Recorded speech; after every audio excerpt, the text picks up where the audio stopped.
You've probably felt it before, that strange feeling of being out of sync with everyone around you. Like you see things others don't. Think deeper than most conversations allow. Feel exhausted, not from doing too much, but from thinking too much. And sometimes you even wonder, is something wrong with me, or am I just different?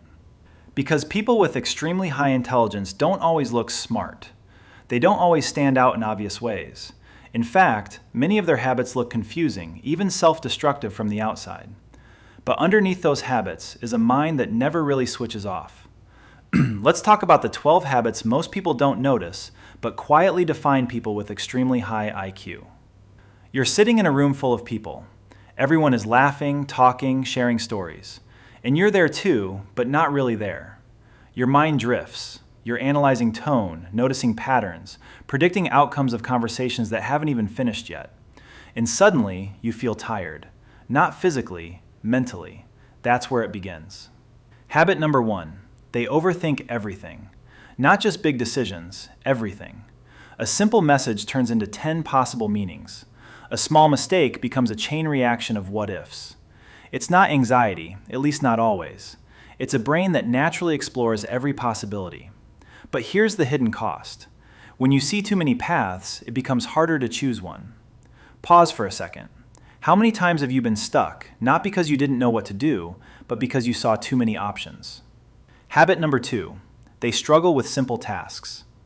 This one confuses people. How can someone so smart procrastinate so much? But the truth is, their brain craves stimulation. Repetitive, simple tasks feel almost painful. So they delay, avoid, or abandon them. Not because they're lazy, but because their mind is wired for complexity. Habit number 3, they talk to themselves, a lot. Full conversations, arguments, future scenarios. It's like their mind is always rehearsing reality. This isn't weird, it's a form of internal processing. They're testing ideas, refining thoughts, exploring outcomes. But sometimes, they get so lost in their inner world that real life starts to feel slower. Habit number 4, they question everything. Rules, traditions, beliefs. They don't accept things just because that's how it is. This makes them independent thinkers, but also misunderstood, because questioning everything often looks like rebellion, when it's actually curiosity. Habit number 5, they feel lonely in crowds. Even when surrounded by people, there's a quiet distance. Small talk feels empty. Surface-level conversations drain them. They crave depth, meaning, connection that goes beyond, "How was your day?" And when they don't find it, they retreat into themselves. Habit number 6, they are highly self-critical. They don't just want to do well, they want to do perfectly. And when they fall short, they're harder on themselves than anyone else ever could be, because they see their own potential so clearly that anything less feels like failure. Habit number 7, they get bored easily. Not because life is boring, but because their mind moves faster than their environment. They finish thoughts before others finish sentences. They lose interest quickly and constantly seek something more engaging. This can make them seem restless or even inconsistent.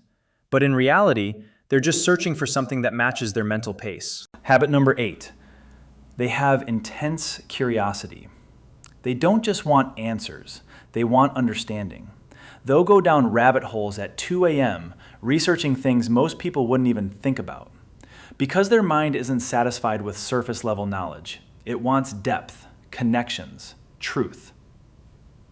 Habit number 9, they struggle with emotional intensity. They don't just think deeply, they feel deeply too. Small things hit harder, memories linger longer, and because they understand emotions on a deeper level, they can sometimes get overwhelmed by them. Pause here for a moment. Think about the last time something small affected you more than it should have. Maybe it wasn't small to you.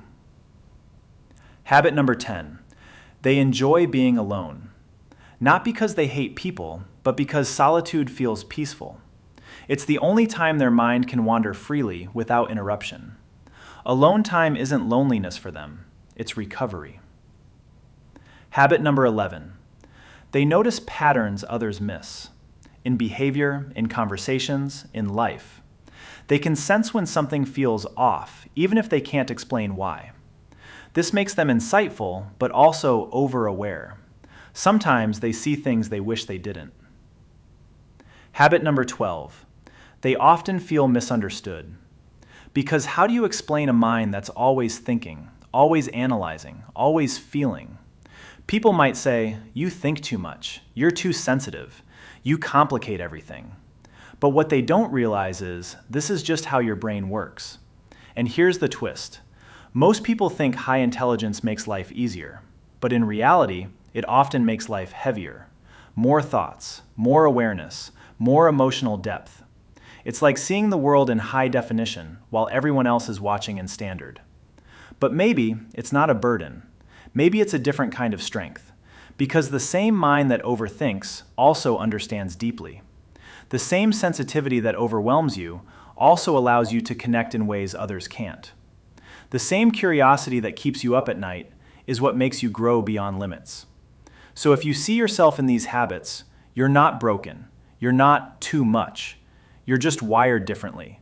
And maybe that difference is exactly what the world needs, just not in the way you were taught to expect.